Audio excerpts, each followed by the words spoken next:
Hey folks, welcome back to History Chat on Thursdays at 1 o'clock, and where we are currently working our way through the history of the Republican Party.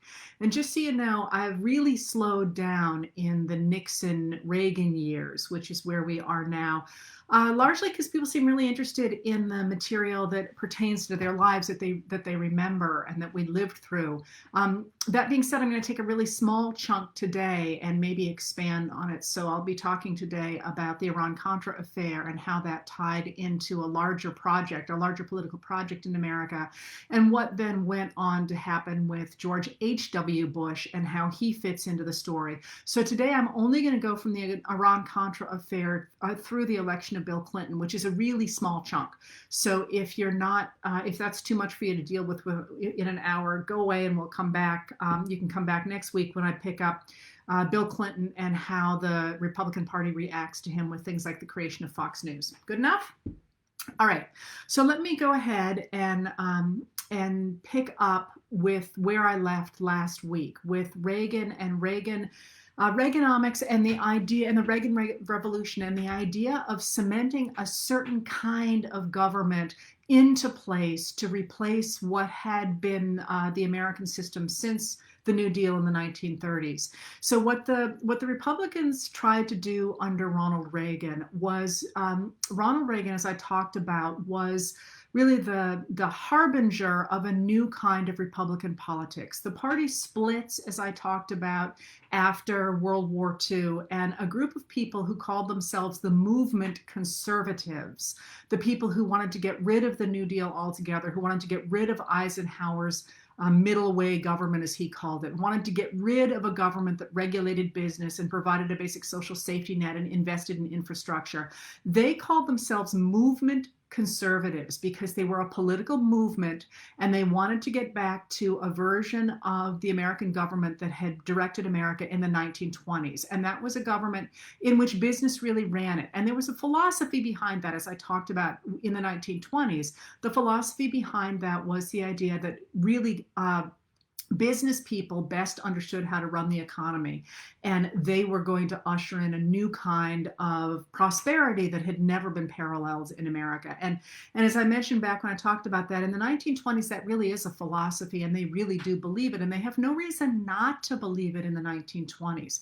So when I read Mellon and I read Herbert Hoover, I may not like what they say, and in retrospect, of course, I know they were wrong. They didn't know that at the time. And as I talked about when I talked about Hoover in the 1920s, up until about when you do Republican history, up until like the 1930, you can recognize their ideology as being an honest one. After 1930, they know better.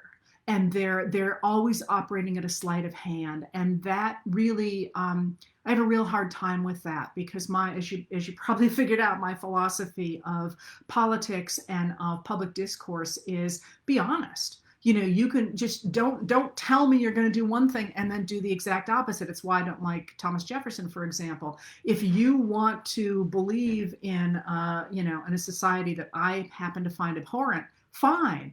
Tell me that and we'll talk about it. But don't say, oh, I'm going to do A while you're really doing Z, which is one of the reasons I have such a hard time right now with the Trump administration, because it says things like we're going to protect pre-existing conditions in healthcare at the same time that it is literally in the courts trying to destroy the protections for pre-existing conditions in healthcare. It's like, whatever you believe, hang on to it. So anyway, all that to say that in the 1920s, the people who believed in the government working very closely with business were honest about it. They really thought it would work. And if you actually looked at the economy, it looked like it worked too. So they're really being honest about it. When the movement conservatives pick it up in the 1950s, they know better. They've seen what happened to that. And some of them do this sleight of hand where they convince themselves that it's not the system of the 1920s that created the Great Depression, the Great Crash and the Great Depression. But for the most part, they're pretty aware that the system doesn't work. And that's why the Republican Party splits. People who are willing to look at the facts on the ground and they become Eisenhower Republicans. They become what I would consider traditional Republicans, saying, hey, we can't really let capitalism just go unfettered considered because it's going to create oligarchy that's going to destroy the country. But then you have these movement conservatives who say, we don't care about that. These people who end up at the top in a system like that are the ones who should be running society, that this is really how things should work. And again, to my mind, editorializing here, if you believe that, fine, say so. But don't go ahead and say we're doing this for the little guy, because you're not. You're doing it for the big guy. And be honest about that. You know, go ahead and say, as people did in the 1920s or the 1890s or the 1850s, yeah, we really think we're better than you and we should be in power. And at least they were honest about it, right? And a lot of people thought they were right, that they brought stability to a society, and that was a good thing. But don't say, you know, I'm going to arrange everything so, you know, three of us run the world, and then go out to the public and say, we're doing this for your good, because you're not. That's an untruth. And that obviously is a burr under my saddle. All right. So I told you I was giddy today. I just finished that stupid syllabus. Anyway, so why do we care about this right now? Because those movement conservatives who want to take America back to the 1920s have been talking, and they have been leveraging racism to convince voters that the idea of a government that promotes a basic social safety net or regulates business, in fact, is simply redistributing wealth from hardworking white taxpayers to African Americans. And that's the language on which Ronald Reagan rises with his speech in Philadelphia, Mississippi, in which he deliberately says, I believe in states' rights, and makes it clear that he is not going to use the federal government to promote desegregation, and with his emphasis on states' rights, and with his announcement that, you know, the government is not the solution to the problem, the government is the problem. All that is a language that takes you back to movement conservatism. But as I said before, Reagan doesn't actually govern that way all the time. He certainly does a lot of that, but he is willing to recognize, for example, that he has to raise taxes. And as I say, I believe it's 11 times he raises taxes.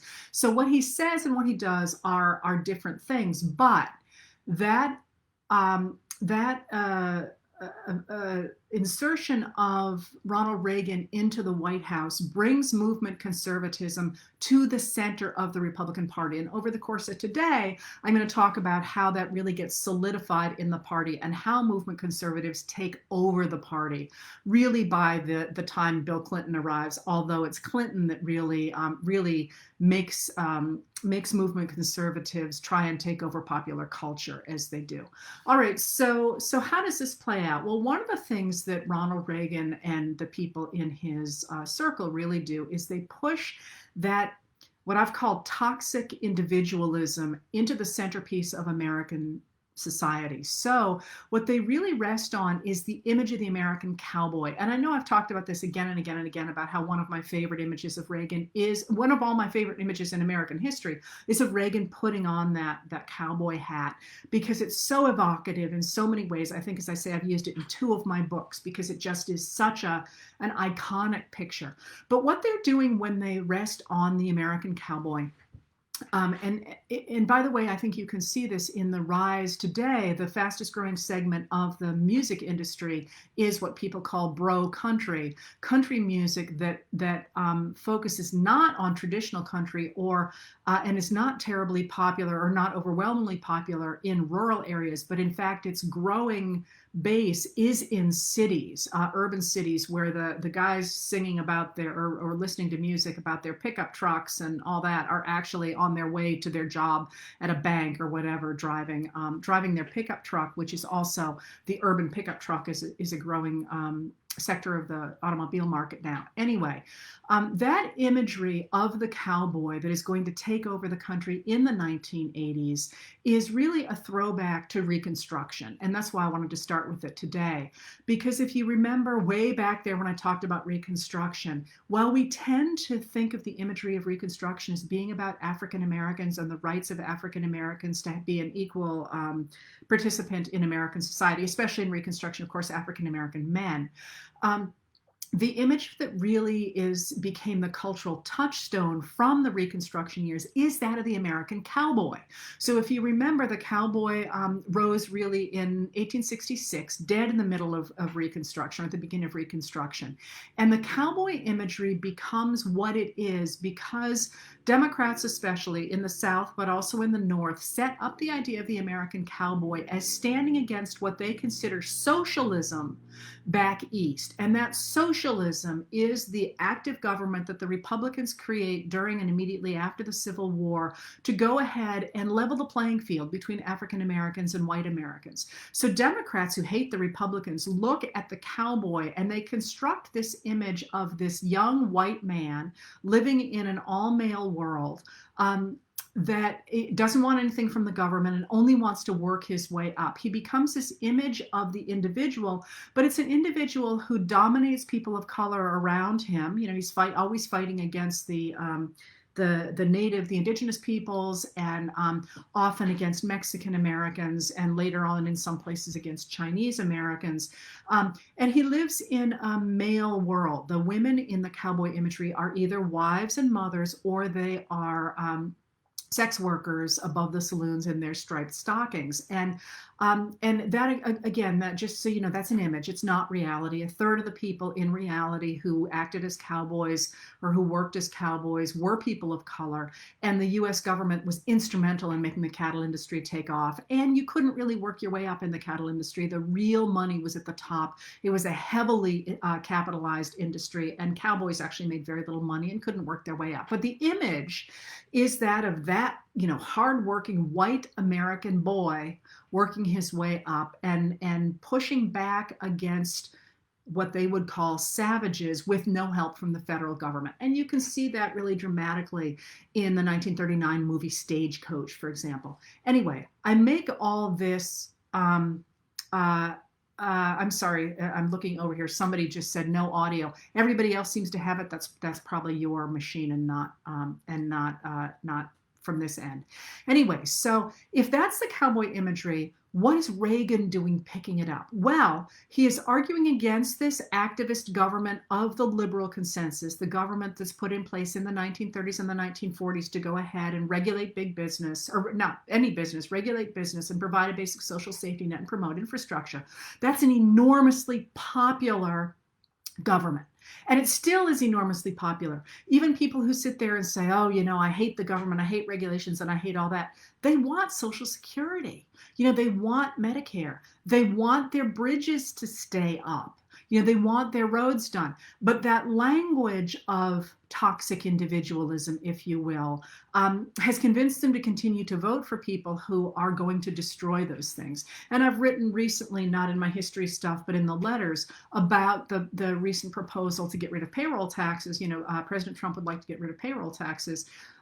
Last week, I guess it was, although I've lost track of time, maybe it was this week, the chief actuary for Social Security said, well, and disability insurance said, well, if we do that, we will run out of disability insurance by mid-year 2021 and out of Social Security by mid-year 2023. That's not popular at all. But again, it's not popular among the very people who are voting for the politicians who are going to do that. I mean, it's this weird disjunction. And one of the things that happens that makes that sells that is that image of the American cowboy.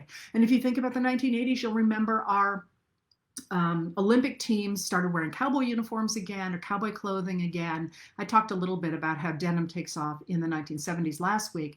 And you see it really emphatically in things like Star Wars, the extraordinary popularity of Star Wars, where not only is Luke Skywalker has the origin story of a cowboy kid, and he is obviously in the West in that early scene where there's the twin moons, if you remember that.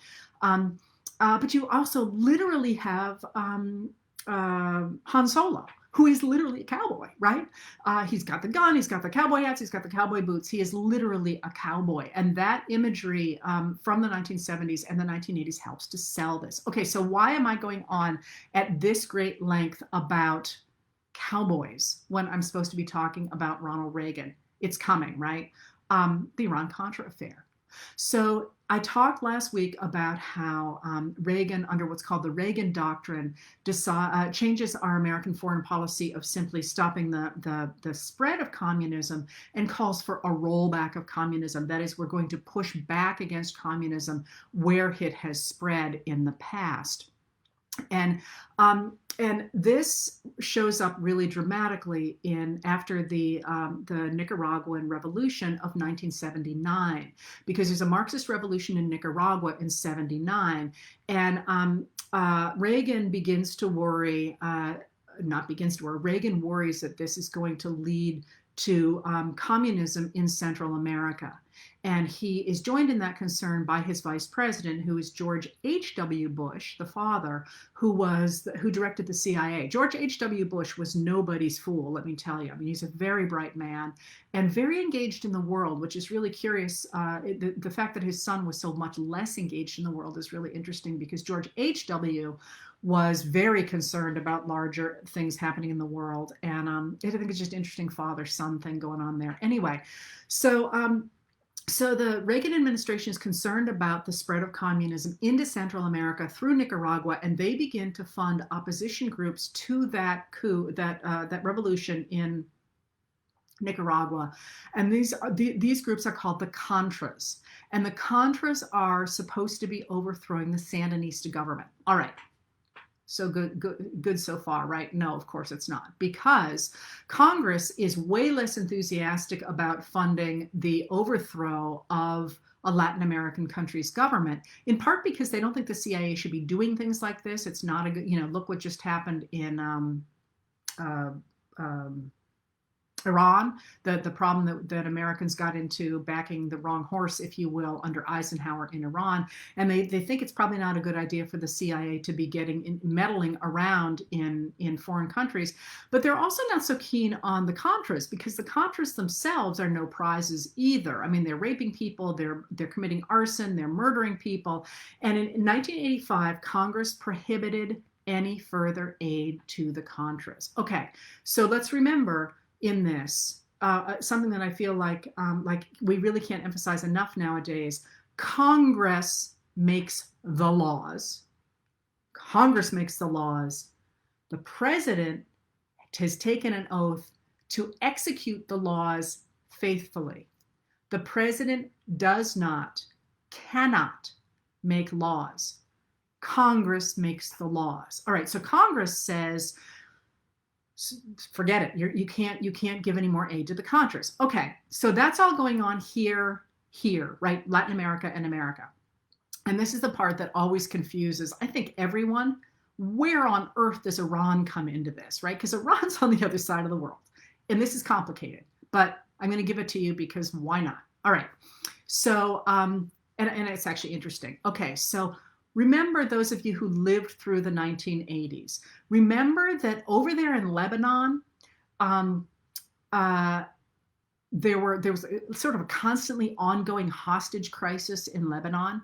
What was happening there was terrorists in Lebanon were backed by Iran, and they were trying to get attention and leverage for their cause in in Lebanon.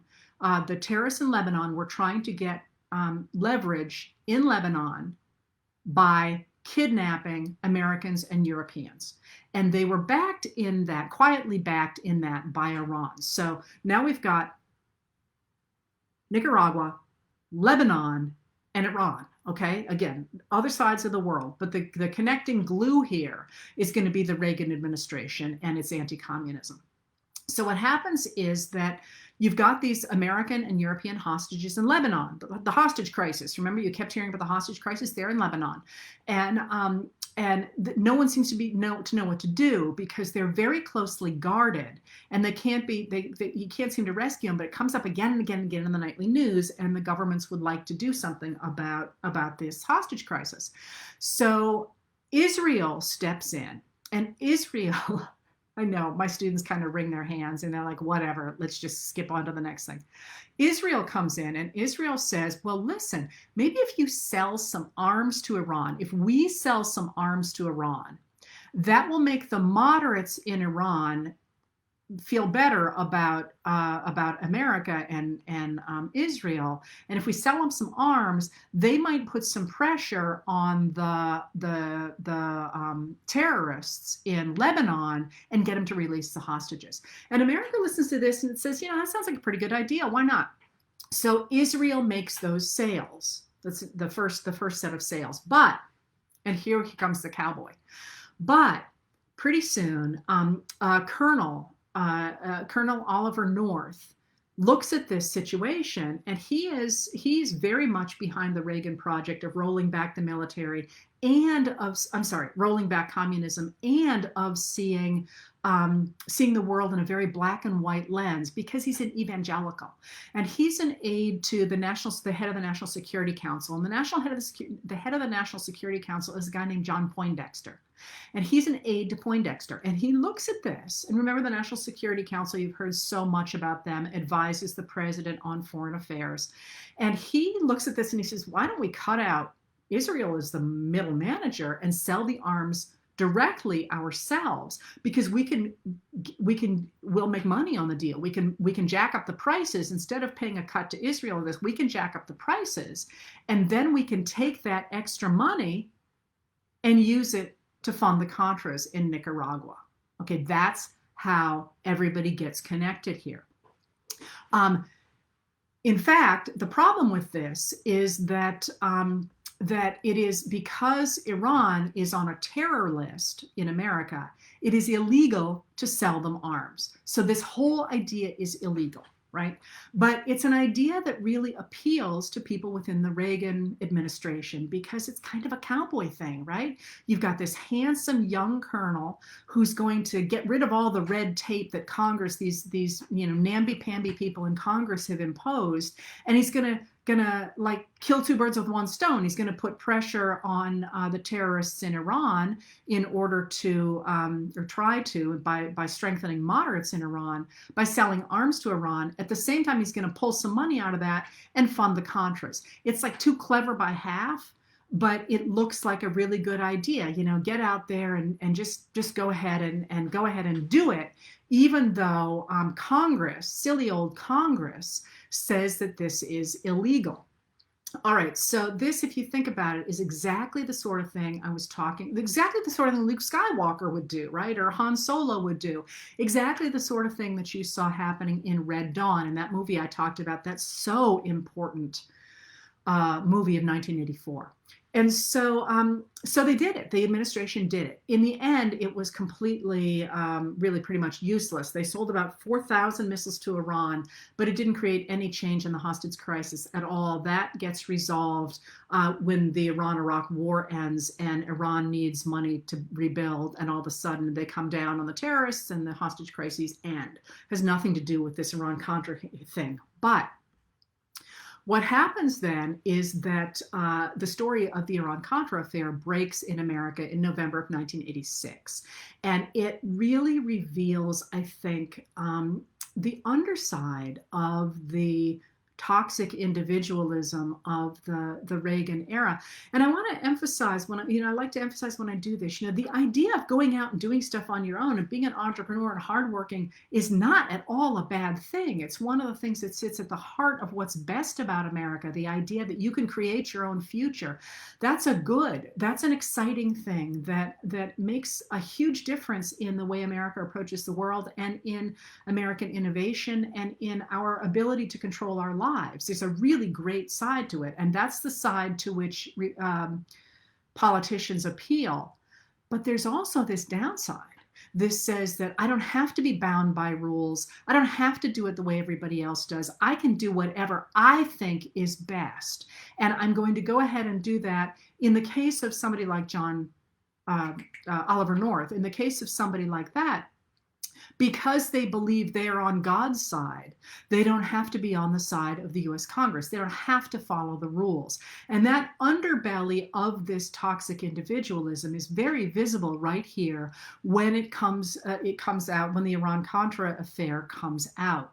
And what's really shocking about it is not only that they did it to begin with, which was bad enough, but that once they were caught, they didn't sort of throw up their hands the way the way Nixon did and say, you caught me. They went ahead and shredded an unbelievable number of documents. Oliver North's secretary once said that they shredded feet of documents. Documents, by the way, are measured in feet of how they're stored in boxes. And so you measure documents by feet. Historians that's exactly, if we're looking at a collection, if we're looking online to see if we should go see a collection, what we look for is how many feet it is, because that gives us some sense of how long it'll take to work through it. Congress critters from the 19th century will have collections that are like 114 feet, and then you're in trouble. You're much happier if it's like 3 feet. You don't want a foot because it's too little, but 3 feet is good. Anyway, they shredded so many feet of documents that we probably will never know what actually happened, how it all transpired, but it made it very clear that these people had broken the law with impunity and continued to do so. So in the end, 14 administration officials were indicted for their behavior in the Iran-Contra affair. And interestingly enough, Ronald Reagan went and gave a speech in which he said, I still don't want to believe that, my heart tells me that what we did was right, even though the evidence says we didn't.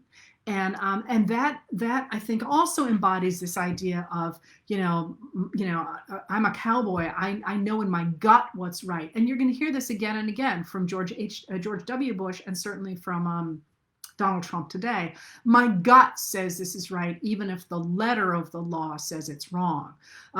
Excuse me.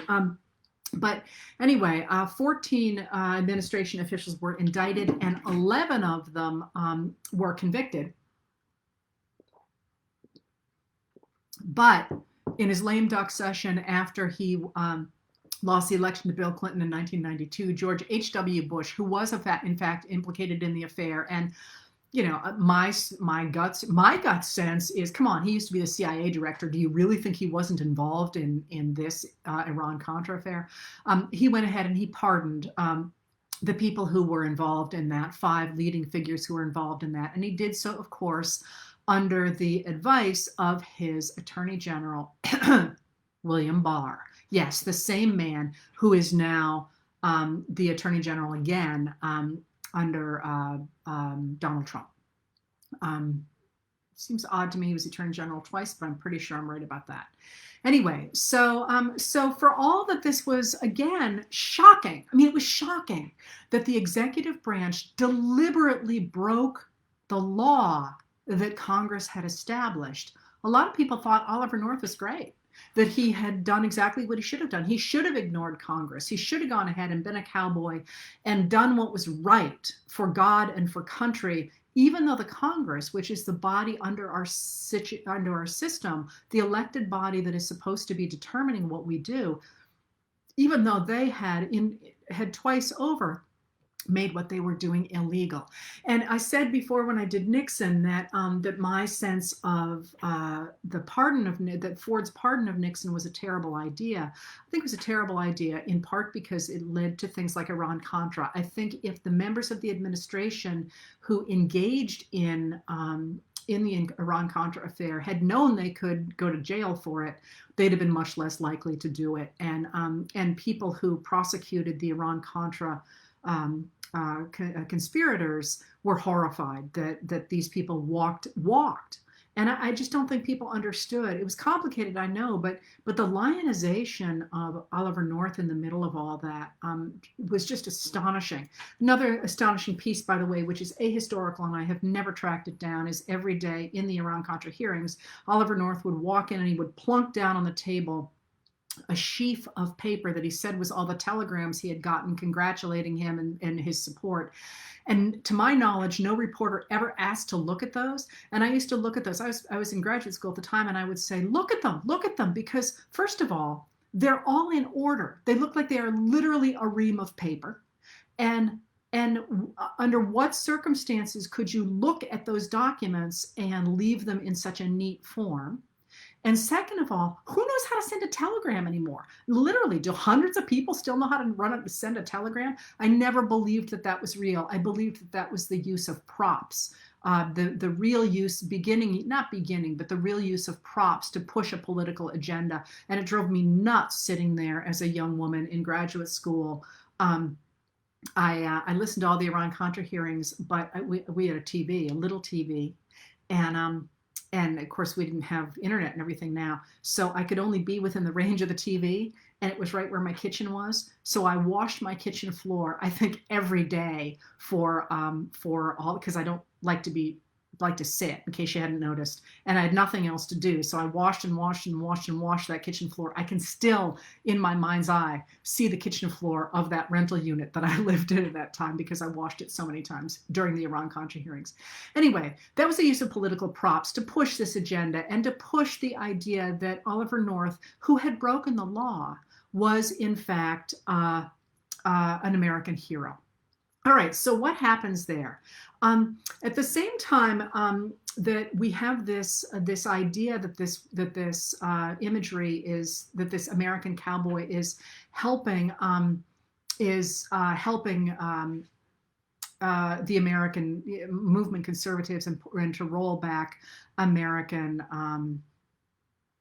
To roll back communism, and of course, the way that the America, never mind, what happens in Latin America is a lot of the problems from Latin America from this era stem from our involvement down there and involvement in drug running and all sorts of things. But domestically, this idea of this individualism really takes hold in the late 1980s.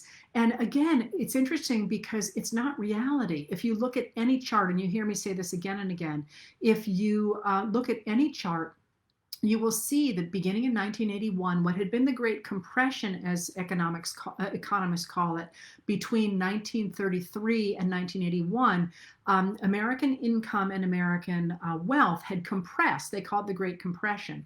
And beginning in 1981, it begins to expand again, and they call it the Great, this goes from the Great Compression to the Great, I can't think of the name. You see this in 1981, you see this big spread starting again and wealth beginning to move dramatically upward. And there is no chart that says anything different when you look at the economy. So all the Americans are buying into this idea that the Reagan system is actually helping little people. Every piece of evidence says the opposite.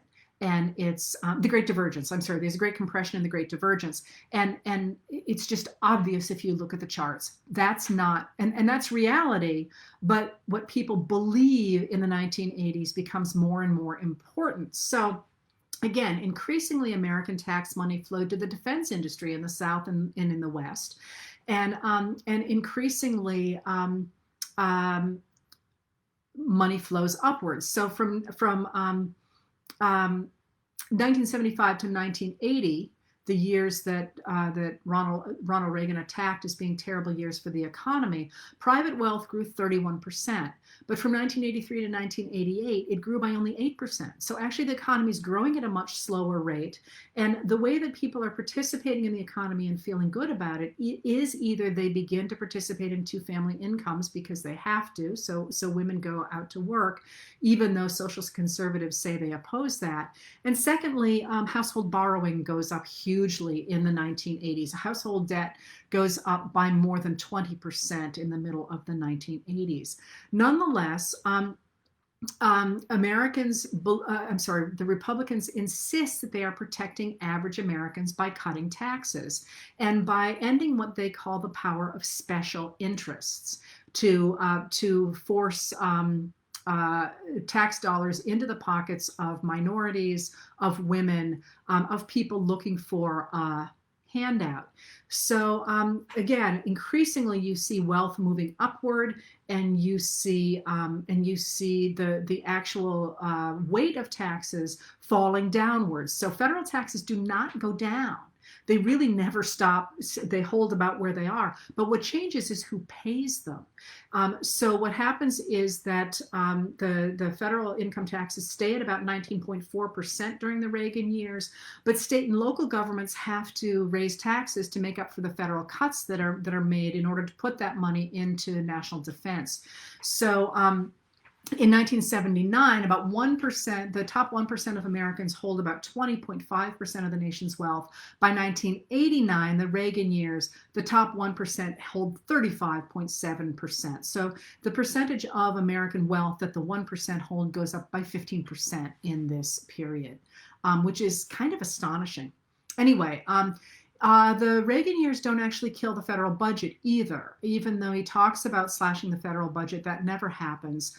In fact, budgets continued to go up He increased the number of federal workers faster than Carter had, and he increased the federal budgets as well. So the Republicans blame the Democrats for the increased budgets, but in fact, the Republicans never submit a balanced budget during the Reagan years. And that's in part because they spend so much money in defense spending, which is the highest percentage of GNP ever in peacetime under Ronald Reagan. So the administration makes up the difference between the taxes it has slashed and the spending in which it is engaged by borrowing extensively. And during the Reagan years, America goes from being a creditor nation in the world to being a debtor nation. That's a really big deal. The federal debt triples from a little under $994 billion, so a little under $1 trillion, to $2.8 trillion during the Reagan administration. That triples the debt.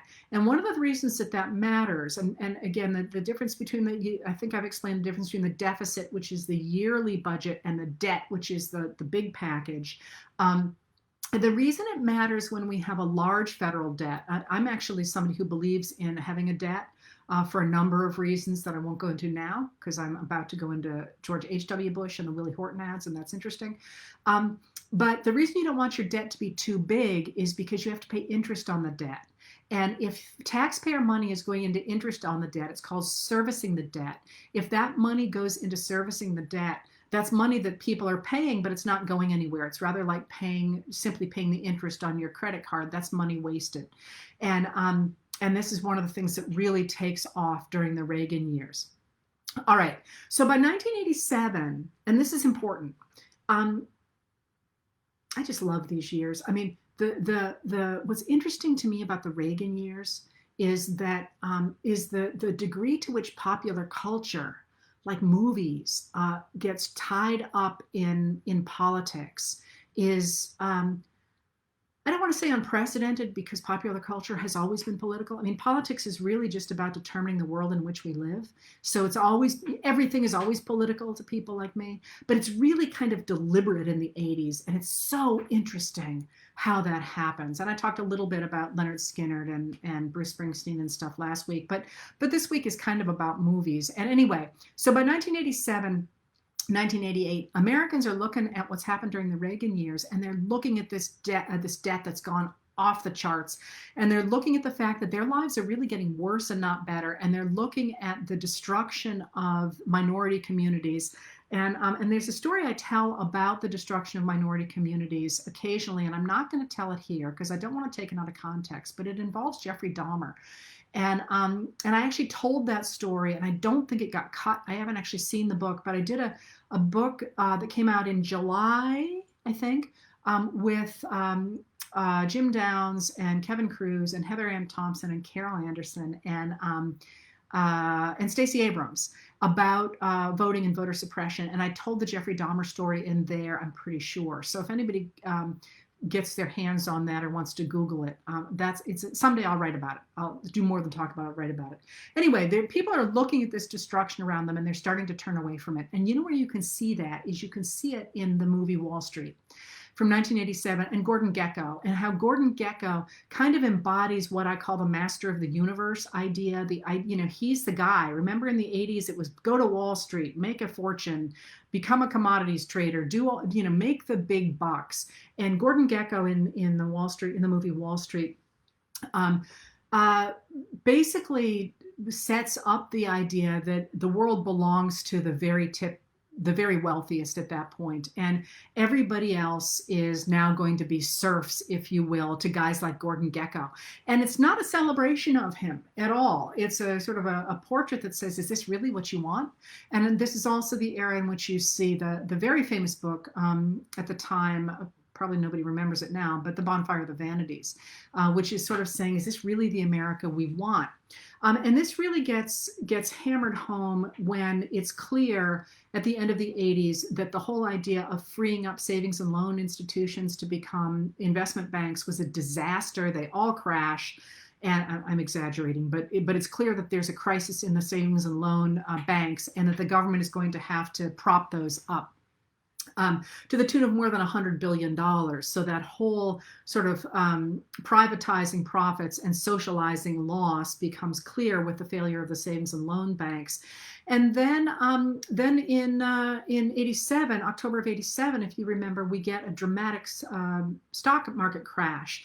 And interestingly enough, for historians, the stock market crash of '87 is important. I mean, the recovery was not a long time. It's important for historians because that's the moment at which the center of world capital shifts from the Atlantic to the Pacific, from New York to Tokyo in '87. And that's a really important shift because it's a similar exchange from the Indian Ocean to the Atlantic Ocean in about 1500 that marks the rise of America as a world power. And sort of an aside there for you history people, that's what we mark '87 for. But it also becomes a moment where Americans look and they're like, really? Like, this whole supply side economics things was supposed to be this moment where the whole world, all the boats rose together, right? And now at the end of this in '87, we're looking at what looks like a complete disaster. Like, is this really what we want to do? And a lot of Americans, including Republicans, look at the Reagan Revolution as it became known, and they're like, no, we don't think this is a good idea. But what's interesting about that for me is that while some Republicans think it's that Reaganism hasn't worked and they want to go back to a system more like we had in the 1970s and the 1960s and that liberal consensus I talked about. The movement conservatives look at Reagan, and rather than saying this didn't work because of what he tried to do, they look at him and say he didn't go far enough. And this is the branch of the party that you're going to see taking over the Republican Party over the next 15 minutes, but also from then on. Whenever their system does not make the prosperity, does not create prosperity around the country, they don't say, oh, we need to adjust the system. They say, we haven't gone far enough. And you see this again and again and again. You see this with Trump's tax cuts in 2017, and with his suggestion that we need more tax cuts to help the economy if he is reelected in 2021. So, all right. So what happens is that the movement conservatives look at Reagan's era and they say we need to go further than we did before. But in 1988, the person who gets the Republican nomination is, of course, Reagan's vice president, George H.W. Bush.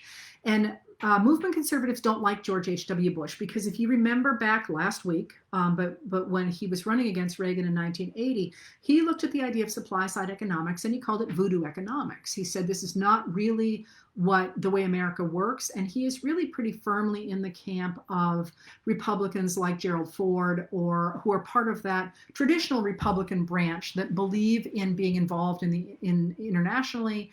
They certainly are more fiscally conservative than Democrats, but they do adhere to that liberal consensus.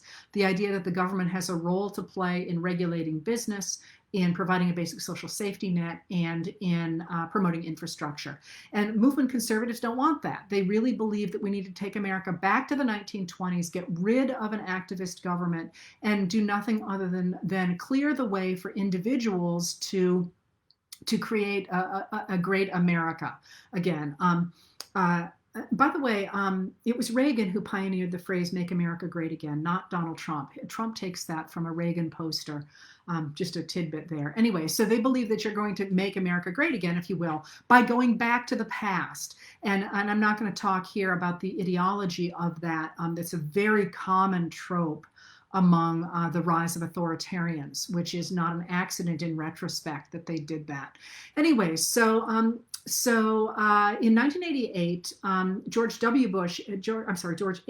Bush, if I misspeak and say W, that's a misspeak. I'm not going to talk about him today. I'll talk about him in the future. I'm talking about his father now, George H.W. Bush. And I'm talking about him because when he runs for president in '88, he can't get traction. Instead, he loses he loses a lot of ground to people like Bob Dole, who's running to his right, and also to people like Pat Robertson, who's running as an evangelical. And in because of that, he begins to embrace movement conservative language, and this is when he adopts that famous statement, "Read my lips, no new taxes." Again, that's that kind of read my lips. That's kind of straight out of Sylvester Stallone, out of Red Dawn, out of that cowboy imagery. I'm just the world is not full of nuance. I'm just gonna do it. And he does that very deliberately. It's an attempt to use that rhetoric to go ahead and solidify people behind him. So in fact, he does get the nomination, and in the process, he taps, in order to bring movement conservatives on board his ticket, he taps a young evangelical movement conservative for the ticket, and this is Dan Quayle of Indiana.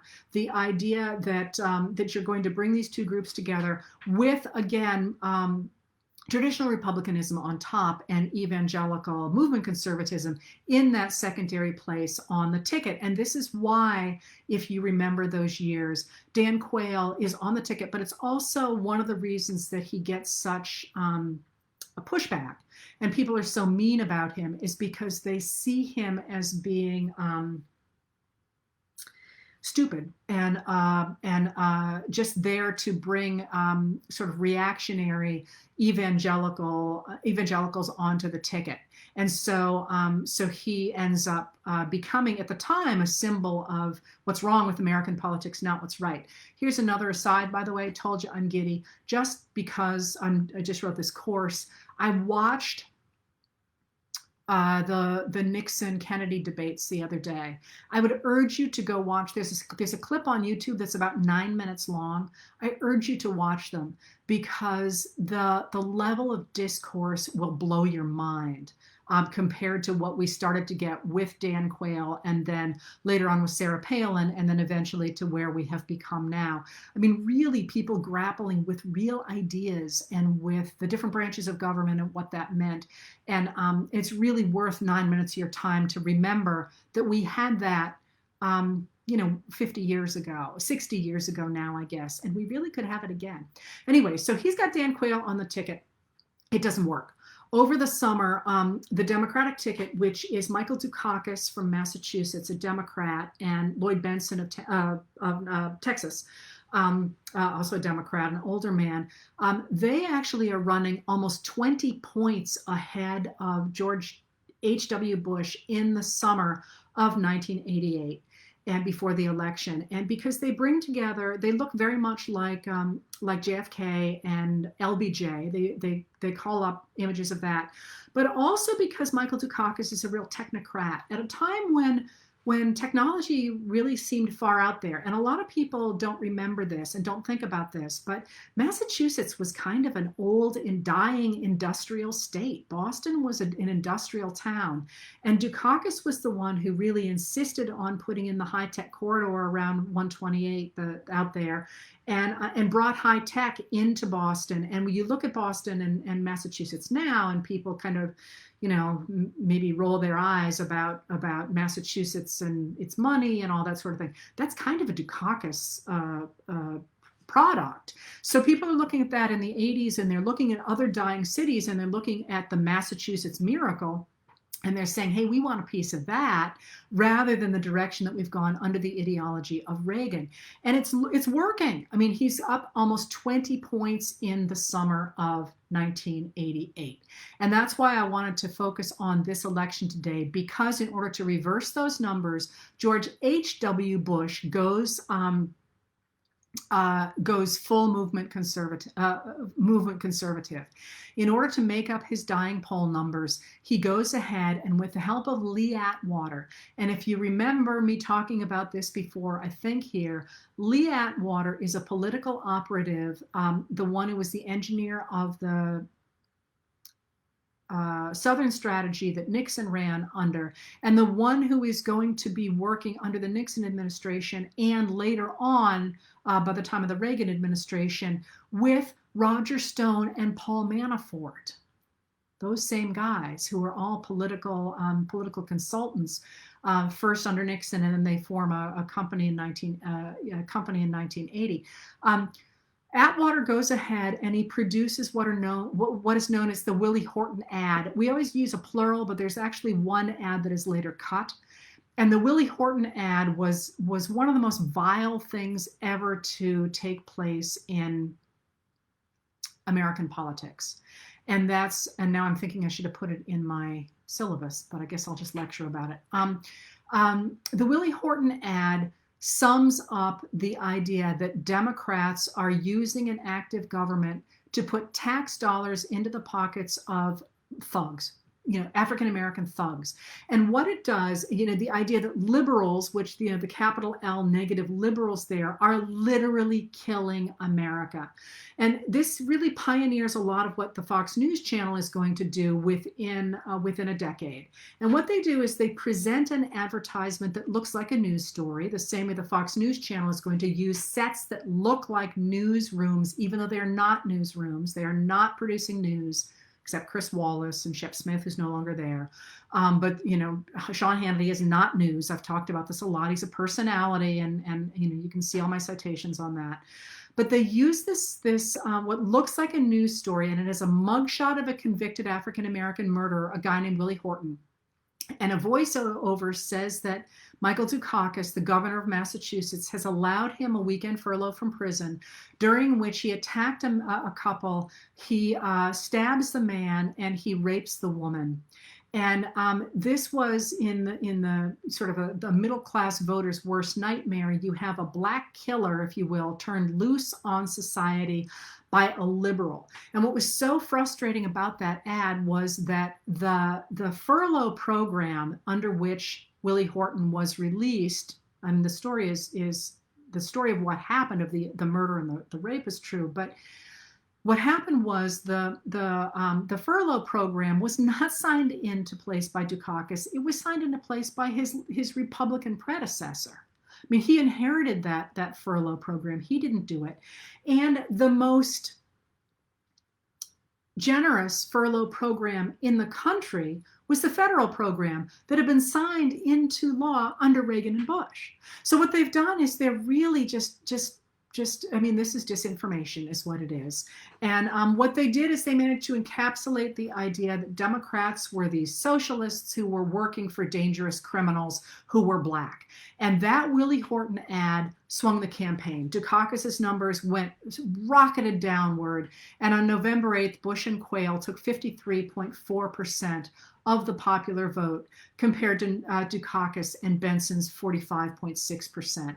And Dukakis, there's a wonderful interview on YouTube again with Dukakis, in which he said that their tactics were despicable. And interestingly enough, when he was dying, as he died, Lee Atwater, in his dying weeks and months, Lee Atwater did a number of interviews, and in those interviews, he apologized for the Willie Horton ad. He said that it was absolutely uncalled for. All right, so what happens then is that Bush has a problem. I mean, he's in office thanks to movement conservatives, but he has inherited some big problems from the Reagan administration. So he wanted to bring the budget back into balance, but he's got a problem because the big popular programs take up about 65% of the budget. That's Medicare and Social Security and food stamps and veterans benefits. And defense spending takes up the rest, so he doesn't have a lot of wiggle room. So this is why he talks about volunteerism. He talks about making America the kinder, gentler America, because he wants people to volunteer. Remember I talked about how all the volunteers leaving to go into the workplace caused all these problems? Bush tries to bring that back and say that this is how we're going to rebuild America. But he also tries to repair the damage that Reagan's policies have made to the national finances. As I talked about a minute ago, the debt has tripled to almost $3 trillion, and interest payments are costing about $200 billion a year, and the budgets are still way out of balance. And so and then he's also got to step in and clean up the savings and loan crisis. So in 1990, when he's looking at the budget and it's got a $171 billion deficit, about 4% of GNP, he can't handle it because he's worried about it in principle, but he's also worried about it because there's a new law from 1981 under the Reagan years that says that if the budgets are that far out of whack, there will be automatic cuts of 40% across the board to fix them. And he doesn't want to do that. So he writes in his diary, Bush writes in his diary, I'm willing to eat crow, but the others are going to have to eat crow. I'll have to yield on read my lips, and they're going to have to yield on some of their rhetoric on taxes and entitlements. And what he means is that those movement conservatives who were saying no taxes under any circumstances are going to have to back down on this. But he underestimated the movement conservatives. In fall of 1990, he and his congressional lieutenants hammered out a deal with Democrats in which he had deep spending cuts. The Democrats gave up deep spending cuts and demanded that the bill also, the omnibus bill also required that future appropriations had to have ways to pay them. But he also appropriated $134 billion in taxes. And the movement conservative congressmen signed on to the bill in private, but then literally they went right in front of the TV cameras and said, we're dead set against this. This is an affront to economic growth, and it's an affront to Reaganism. And of course, the person leading this revolt was Newt Gingrich. Newt Gingrich was a Georgia guy and an absolute consummate egotist. I've read a lot of his notes. And he really believed he was the only man who could solve every problem in America. And there's that old saw about how his aides kept the joke about how his aides kept all the filing cabinets full of Newt's ideas, Newt's ideas, Newt's ideas. And at the very end, there was one drawer that said Newt's good ideas. Anyway, he believed that he could put the Republicans back in charge of Congress for the first time since 1954 if only he accused anyone who stood against him of elitism, socialism, or corruption, either personal corruption or in the traditional sense of corrupting the body politic by representing special interests. So he stood up against Bush after signing on in private, and Bush said to him, "You're killing us. You're just killing us." But that was exactly what Gingrich was trying to do. He was trying to knock off Republican moderates, get rid of them altogether, the traditional Republicans, and to marshal movement conservatives to take over the party. And to do that, he began to work with Grover Norquist, whom I've mentioned before. Grover Norquist developed this pledge to guarantee that the 1986 tax cuts that Reagan put in place were not, as he said, subverted. So any elected official who signed this pledge, and mind you, Grover Norquist has never held an elective office. But if you signed this pledge, you vowed to oppose any tax increases or any elimination of tax deductions, which are something else I'll talk about next week, or tax credits from the 1986 law. And that you would oppose new taxes under any circumstances. And it was really, really powerful in 1988. They managed to really push it in 1988. 101 House Republicans signed it. 2 House Democrats had signed it. And Norquist warned that anybody who had signed the pledge and backed away from it had been elected on a falsehood and would be held accountable. He promised that Americans for Tax Reform, his organization, and other anti-tax groups would publicize their names. So with the passage of the Omnibus Reconciliation Act, as it was known in 1990, President Bush was just destroyed. His numbers just the Republicans lined up against him. And crucially, this is when you are going to see the rise of the concept of a rhino, a Republican in name only. And this is an idea that Gingrich is going to push with the idea that he's going to kill off traditional Republicans in that classic Gingrich way, that Karl Rove is going to use later. He's accusing his opponents of being what he is. He's a Republican in name only. If you look at traditional Republicanism, he's a movement conservative. They say that's traditional Republicanism, and they manage to kill off or start the process of killing off the traditional Republicans. So a lot of you people write to me and say, what happened to my Republican Party? This is not my Republican Party. You have Newt Gingrich to thank for that. He deliberately killed off that Republican Party to which you pledged allegiance back in the 1970s, 1980s. Anyway, so So in addition to this, just to finish up with Bush, I've talked about how he did not gloat at the fall apart of the USSR, and again then how he backed, and the reason he backed the first Gulf War, and that's that with the splintering of the USSR, it is not clear whether the smaller countries are going to get gobbled up by bigger countries. And when Iraq invades Kuwait, George W. Bush pushes back against that and pushes Iraq back out of the Kuwaiti borders to establish the principle that America was not going to sit by while bigger countries swallowed up smaller countries. And the fallout for that, of course, we have dealt with ever since.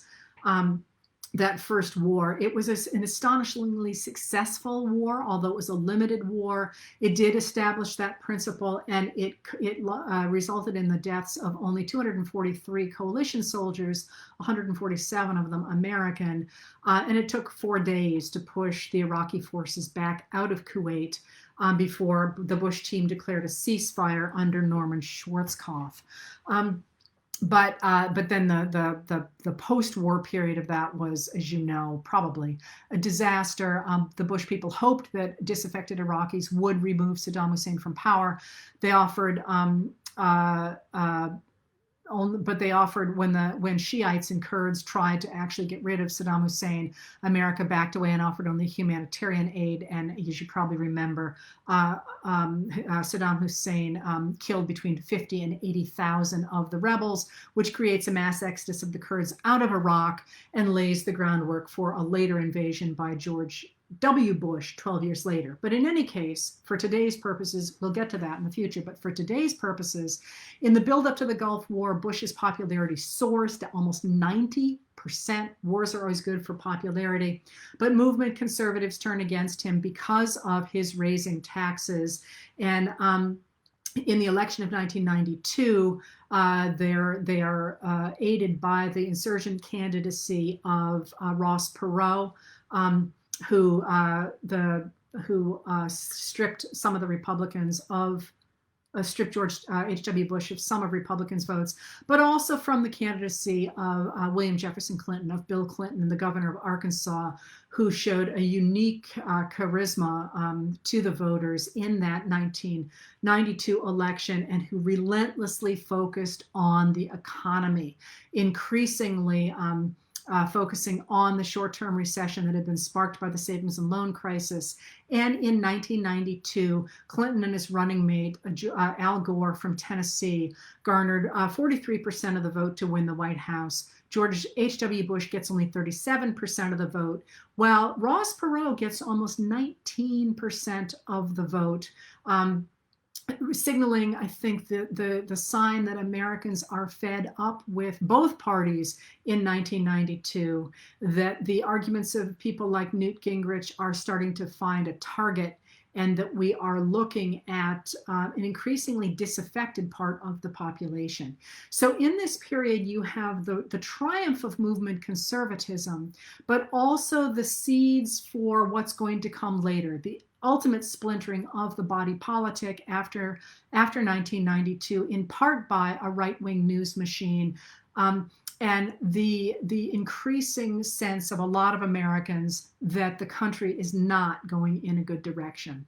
All right, there you go for I know I took a really small slice today, but I wanted to hit Iran Contra, which I know is complicated, and I wanted to hit the Willie Horton ads, and I wanted to hit the rise of Newt Gingrich. I'll try and get a longer period together for next week when I'll be back teaching again, so we'll see how this goes. I hope you found that interesting. And if so, I'll see you again next Thursday when we pick up the creation of the Fox News channel in the Clinton administration, and see some of the Clinton, well, anyway, I'm not going to do that lecture now. We'll pick it up next week. And on Tuesday, I guess I'll just go ahead and do the Tuesday material I didn't today, or see what other things happen on Tuesday when I do a history and politics chat at 4 o'clock on Tuesdays. I hope this was interesting. Thank you for being here. And once again, my name is Heather Cox Richardson. I'm a history professor, but I do not speak for my employer when I do these videos. Thanks a lot for being here, and I will see you next week.